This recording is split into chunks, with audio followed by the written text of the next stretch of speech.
Yeah, let's start. So I'll show the props, how to deal with props and like story mode for today, for the first one. I'm just gonna load the character and load some motion on him.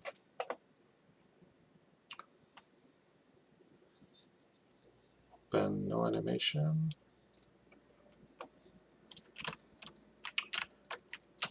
And is there a car? Just want to see what kind of props do we have in the samples. By the way, I posted the clip art. I don't know if everybody saw it. The clip art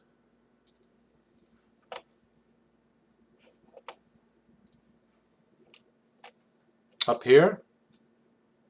So the clip art folder is about 300 megs. If you download it from OneDrive, you will have all of these. Where is it? You will have all of these. The set, the motion, the sets, you know, these ones. So it's in here. Okay? Yes.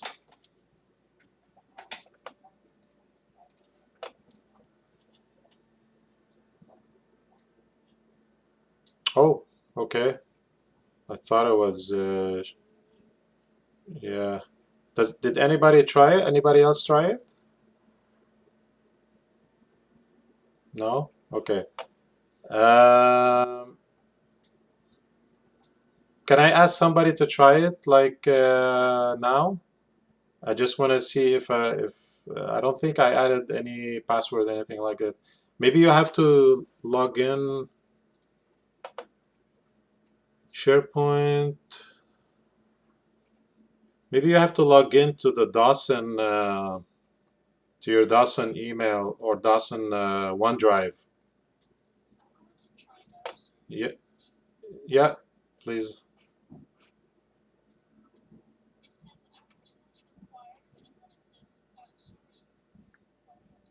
Okay, so it does need access. Okay, I'll check it out. I'll write a note. Try that. See if maybe it's gonna pop me an email. Try it.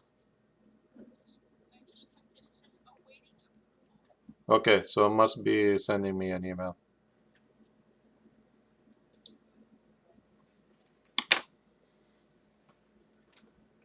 Okay, okay, and it's asking for. Okay, so I'll look at the file. Maybe I can just add all of you after. So I'm gonna continue with this for now, and then we'll fix it later. I put a note. Just want to see here if there's any props.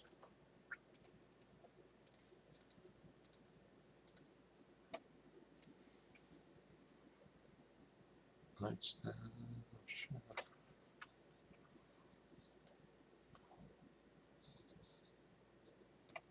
Couch. See what the couch look like.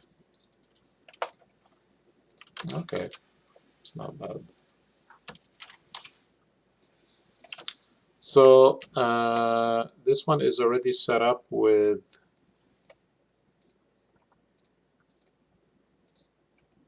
it's already set up with does everybody know, remember how to parent-child constraint and all that? Or you guys want me to go over it? We'll go over it? Okay, sure.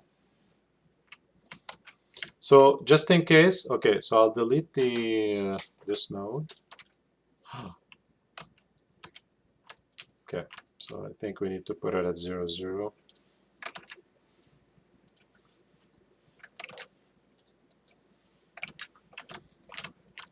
So I think too, I might have to unparent it first. So unparent confirm. So now we can delete it. Yeah. So it depends how the prop you bring in is set up. So this one is already set up with a parent, which is this one. So if you move this one, it moves everything. It doesn't really matter. If it's not, you can, so imagine you bring in, all the pieces separately. So now if I move this, it doesn't move the other ones. So probably most cases, all these pieces will be separate. All right. Oh, this is the material. Okay. So see, you have in the navigator here, you have each piece of the sofa as a separate object. So uh, we can just group them all into be child to this. So the way to do it is in schematic view, right? If you go view, schematic, the shortcut for this, if you press A, you will zoom on everything in the scene, and then you zoom in, you will see all the pieces. You select them, you hold Alt down, and you just drag on the parent object that you want to parent to. You get a little menu, so just go parent. So now if you move this one, it should move it. Yeah. So, but now,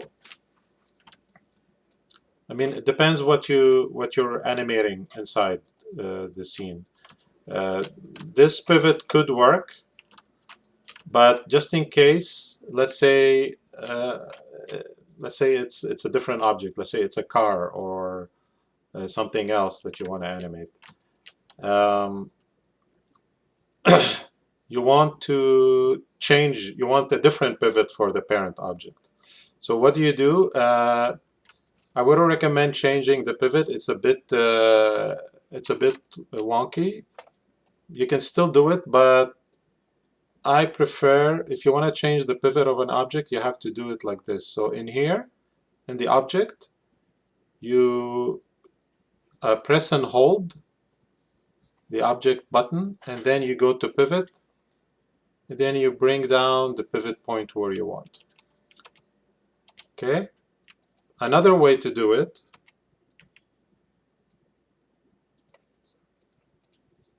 see it's still there. Another way to do it is to create what we call a marker. Because then you don't have to deal with changing the pivot at all. Okay? So we bring in elements, pivots.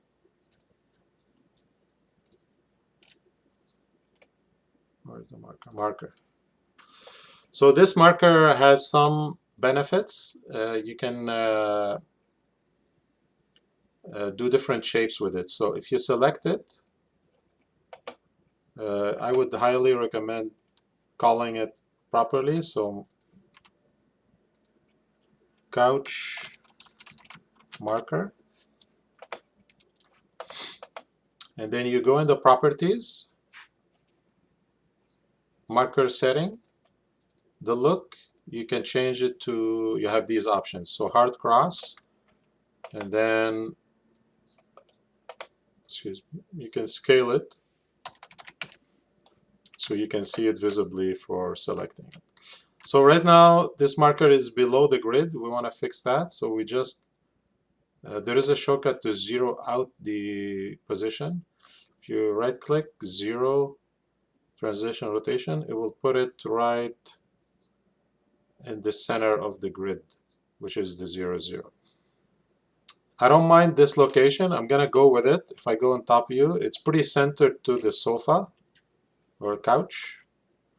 So what I'm gonna do is the usual. I'm gonna take the child, hold Alt, and drag to the parent object, parent. So now we're all set up to animate. This is the proper way to do props. The marker or the parent should be in the good location. to help you animate properly. Okay. So now what can we do is, since we don't need the mesh to animate, we can group them and freeze the selection so we don't select them all the time. Couch, oops, mesh, and we remove this. So now when we click on it, we can add, we can just animate. Okay. So we're all set up, kind of. I'm just gonna do a little story with the story mode. I'm not gonna go too crazy with this. I'm just gonna show you the example how to deal with props and story mode. So I'm gonna load up a simple jump on Aragorn and animate the couch. The couch is alive.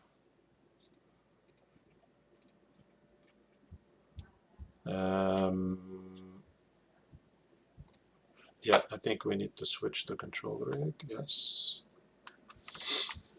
And what I'm gonna do, I'm gonna look for a jump animation, for example. Previous. Is there a jump? Jump forward.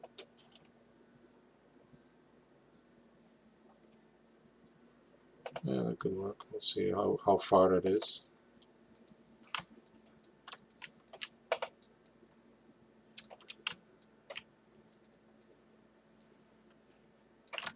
Yeah, could work.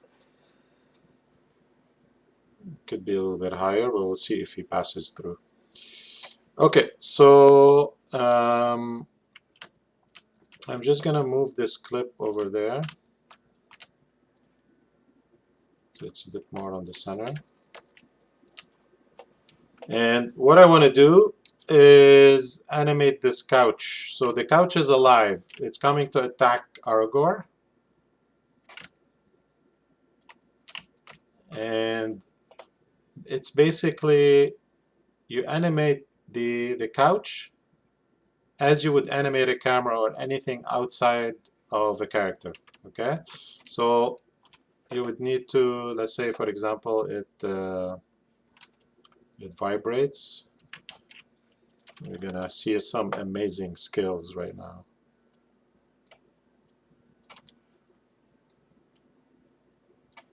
All right. I'm gonna scale down these keys and repeat them. So if you want to copy keys, you select them and then you go to where you want to copy and press paste. So it's vibrating and then decides to lunge forward. The shortcut to, I wish I had my, for next time I'll bring in the app with a little shortcut so you can see them. You can see it recording with the keyboard shortcuts. So it lunges forward at this point. Right, so what do we have here? Could be a little bit faster. Right. And he jumps in the right time. Amazing, right? So here he jumps a little bit too late. So the usual stuff, you can either tweak the clip or delay the couch keys. So you can just select them and delay them like this, offset them. I'll show you a little trick here how to make him clear. If you remember,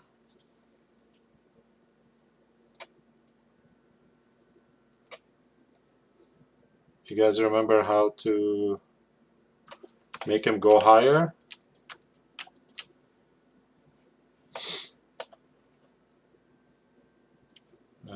Maybe it can be here better. So at the peak here he's touching, so you can either do it now in story mode or do it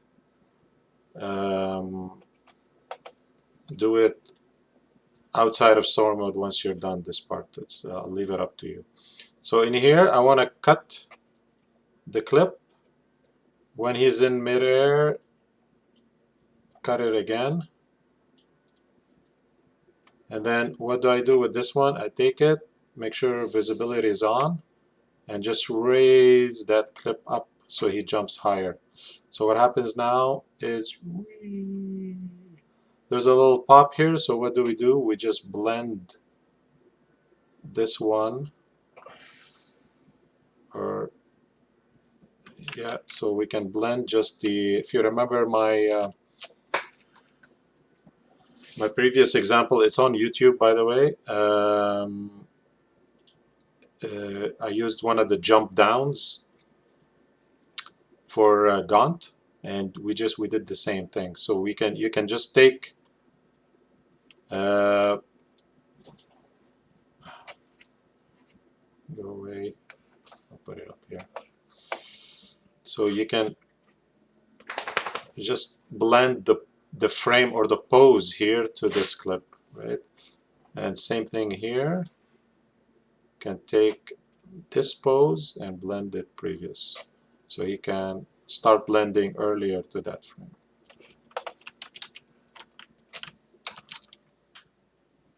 Cool.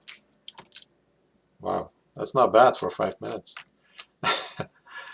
That's pretty much it, guys. So excuse me. So in case you, I like Jeremy's question in the beginning because, I mean, I prefer you guys animate as much as possible. But in case you find something online like a prop that's already animated and you want to use it in your Mobu, I don't mind. You still have a lot of work to do on the characters. But imagine you find a prop, it's rigged, it's skinned, and it's animated, and it suits your previs. You can bring it in the same way. You can bring it in, as long as it's in FBX, you can bring it in inside Motionbuilder and you can use it. The advantage of this, obviously saving time, but you can also take animated props already and put it in story mode and adjust it with the character. For example, let's say this couch is one of those items that you download from the internet and it's already animated. So you imagine you already bring it in like this and it already has keys on it. Most likely you will have a key on every frame, unless you're lucky and you get something like this. So imagine you bring it in like this, but it's offsetted or it's somewhere else inside the story, like it's at 25 seconds into the story. How you can bring it into the story mode and offset it is you select let's say the chain, because there might be actually this joint is animated and this joint is animated. There could be multiple joints animated. The way to do it is you select the joints that are animated. In this case, it's only this. And you hold Alt, okay? And you click and drag into story mode, okay? As you can see here, it creates another track similar to the character track, but it's an animation track, okay? Instead of a character, because it's just a prop. And after this, it's business as usual, just like the character track. You insert current take, which is the take that you're on. Yes, if you have a layer, it will give you a pop-up. It's no big deal. So what do we get now? Unfortunately, it does give you a key on every frame, so don't have much choice.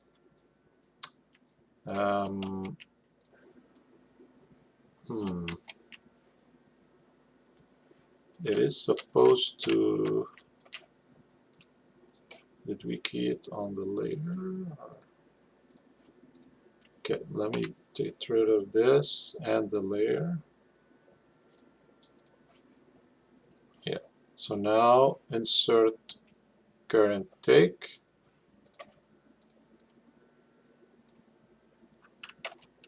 That's strange. Oh yeah, okay, it's working. This was because we were at the end of the animation. Yeah, so this, let's say you want to offset it now. See, it starts the animation later. So, and you can move it, you can do whatever you want, just like the character track. You can move it here, rotate it. Okay, so that's how you deal with props and characters inside story. Uh, did I miss anything? Are you guys clear on it? Any questions before I show the next item? Yes, go ahead, Edu. Yes, we'll line it up. Sorry, guys, I'm not gonna look at the conversation because it's too much to keep back and forth. So just if I'll ask if you have any more questions, just go ahead. We'll queue it. Yes, Eduardo.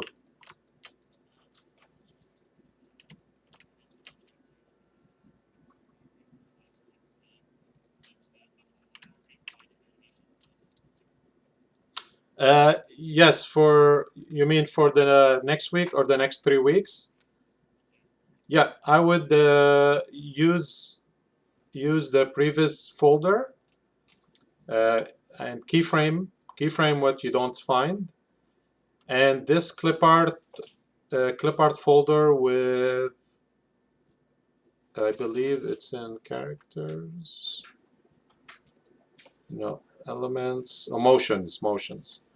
You have a bit more animations here, mocap animations here, same as the previous. So you can use those 4 folders as mocap, and obviously keyframing if you can't find it. All right. Yes.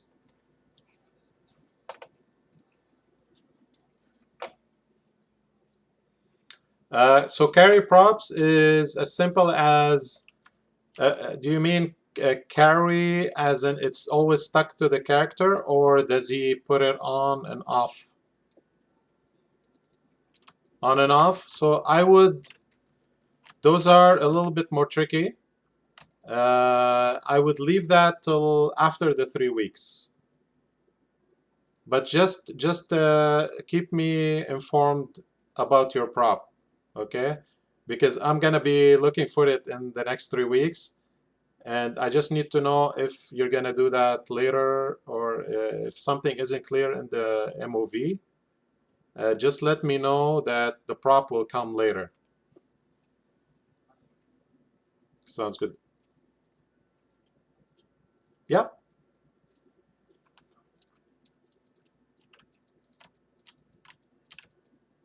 Okay, so this one is super easy. If I can show you that right now. It's just a parent-child link. So I'm gonna load up another prop. Uh, Elements, props. So there is a guitar here. Yeah. So I'll put in the guitar. Merge, no animation. Actually, I might show the animated prop on and off. I think we have some time. Okay, so this is the guitar prop. It already is set up with a node. So I'm gonna take that. Wow, it's pretty big too. I'm just gonna scale the size of it so I can select it properly. Okay, so it is a little bit big, so you can probably scale it down. Yeah. And then what do you do is, you put it in the right position or rotation.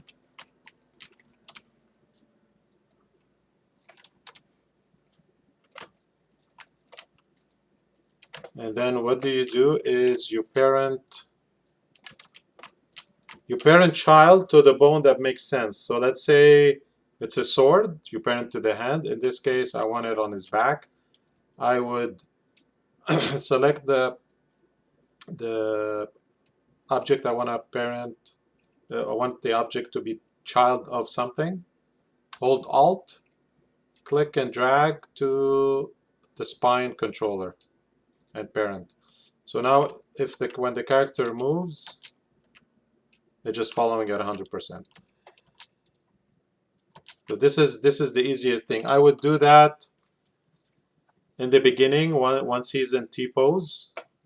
It's a little bit easier than doing it with motion. And then you're set up to just use story mode without any problems. Okay. Anything else on this current video?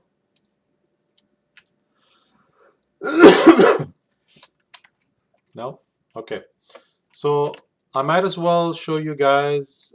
Is it still running?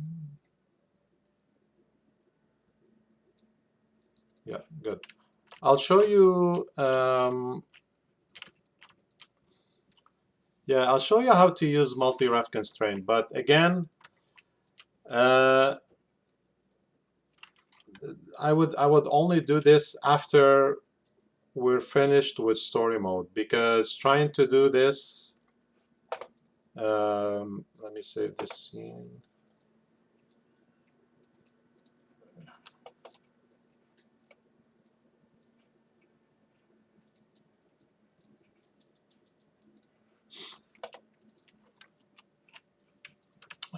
Trying to do what I'm gonna do now with story mode, it gets a little bit complex. I don't mind you guys trying it, but just a heads up, just trying to, because once you're in story mode, there's a lot of timing changes. You're moving clips back and forth. So, so trying to deal with that and trying to deal with props that are attached and detached is a bit complex. It's gonna get a little bit messy. I'll still show it to you for those of you who are a little bit ahead, or let's say you're on the second week of the previs or whatever, or you want to test your setup. I'll still show it to you today. So I'm gonna load up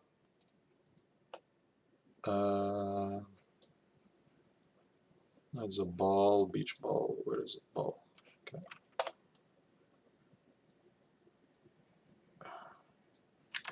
Does it have? No, it doesn't. Okay. So I'll need to create a marker. Actually, you know what?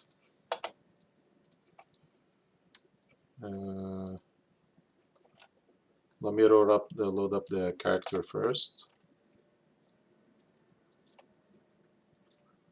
Is it a pickup? Is it a pickup? Pick up and throw. Pick up keys. It's possible.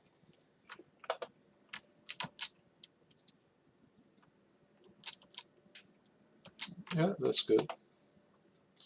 Yes. Yeah, should be good. Yeah.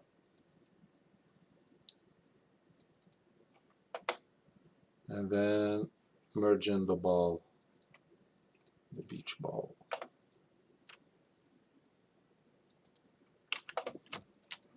It's a huge ball. So I'll scale the ball to be at 0. Well, actually to fit in his hand. And like I did before, I'm gonna create a marker.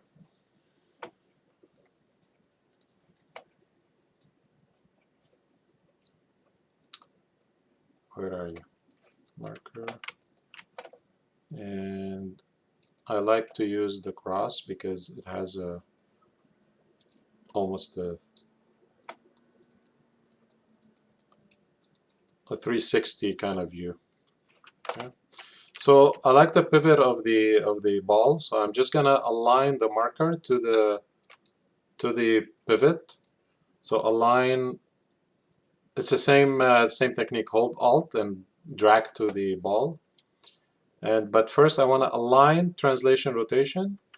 So now it's the same pivot as the ball, and now I can parent the ball to the marker. It's the same technique. Sorry, parent. And now, yeah, it's all good. I can freeze the ball, and we are ready to rock and roll. Okay, so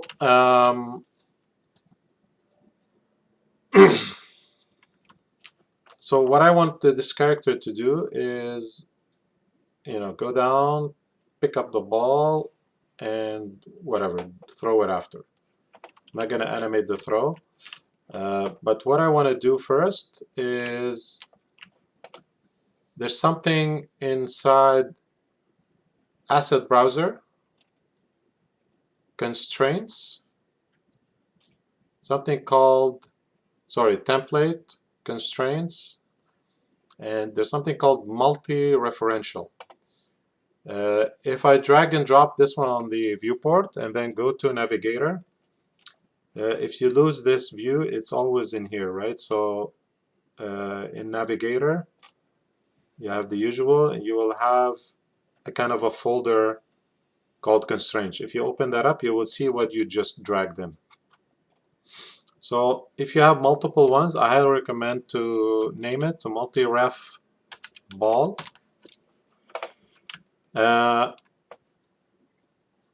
There's other ones here too, in case some people are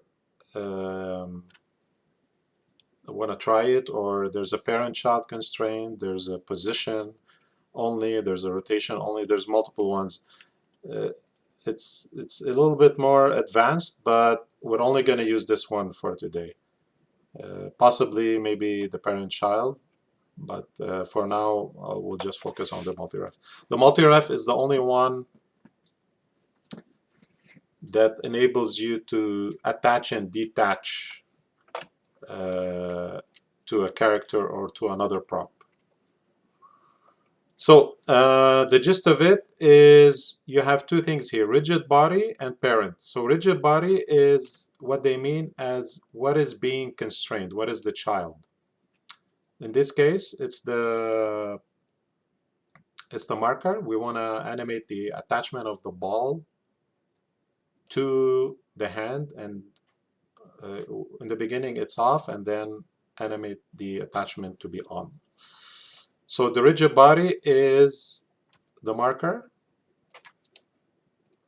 and the parent, the control rig is not on, so I would bake to control rig.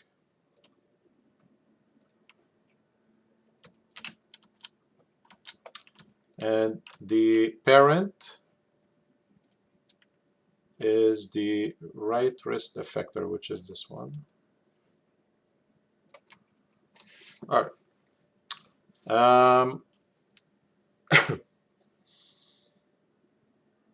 So before I activate this, I want to explain something. So once you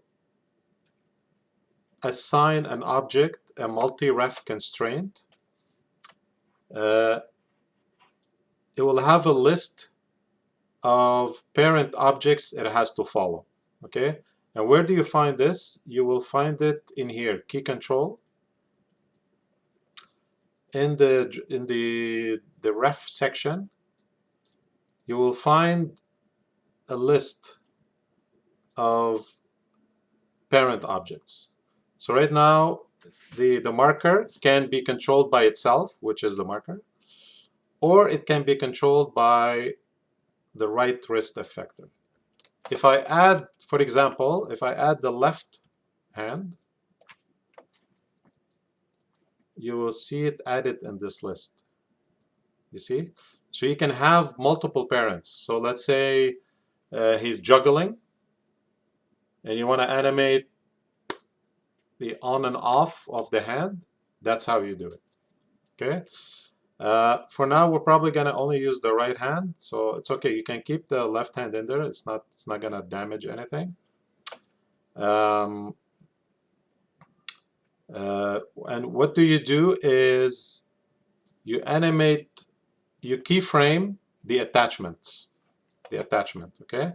So before I start keyframing the attachment, I'm just gonna animate the ball to show you that let me see. Oh no, I can put it there. Doesn't matter. Okay, so I want the ball to be roughly near the hand location here. Okay. So on this frame, it should be here. So I'm gonna key it. Let's say it rolls in. Okay. It rolls into the scene.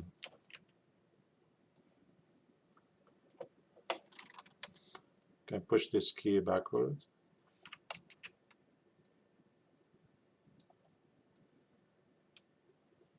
It can stop before he picks it up.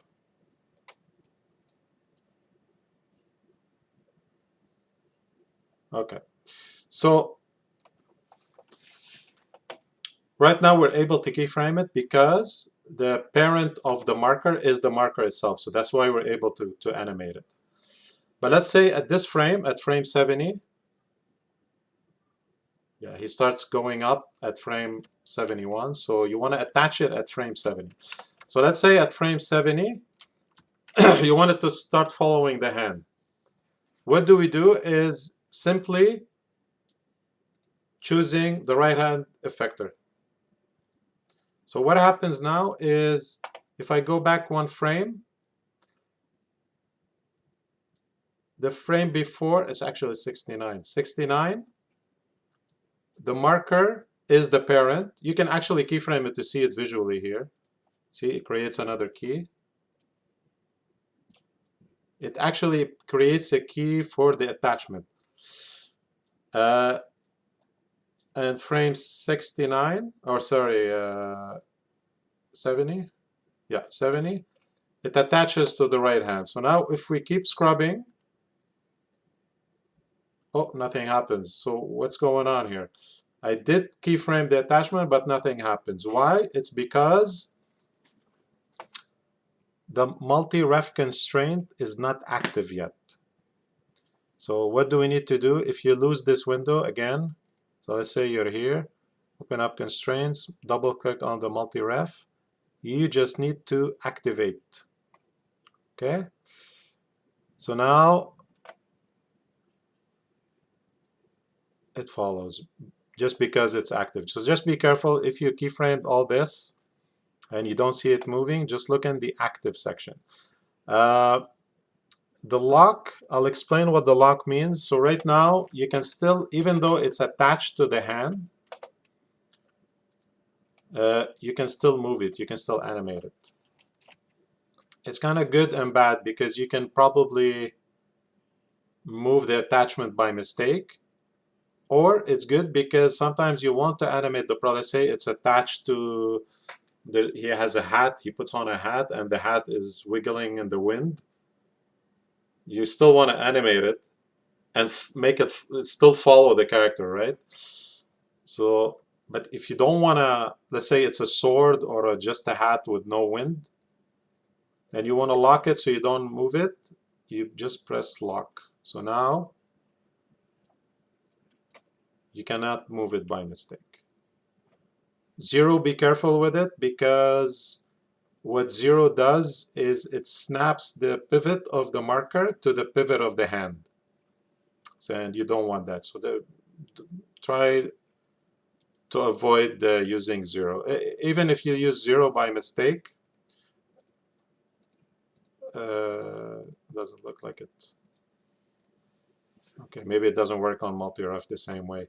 Because usually zero, it aligns this pivot to the pivot of the effector.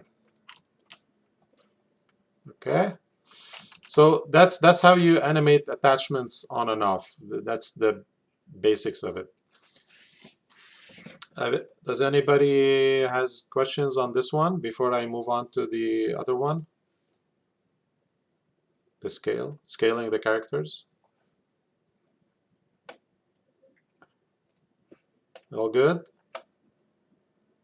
All right. Okay, so I will stop this video because the other topic is a bit different.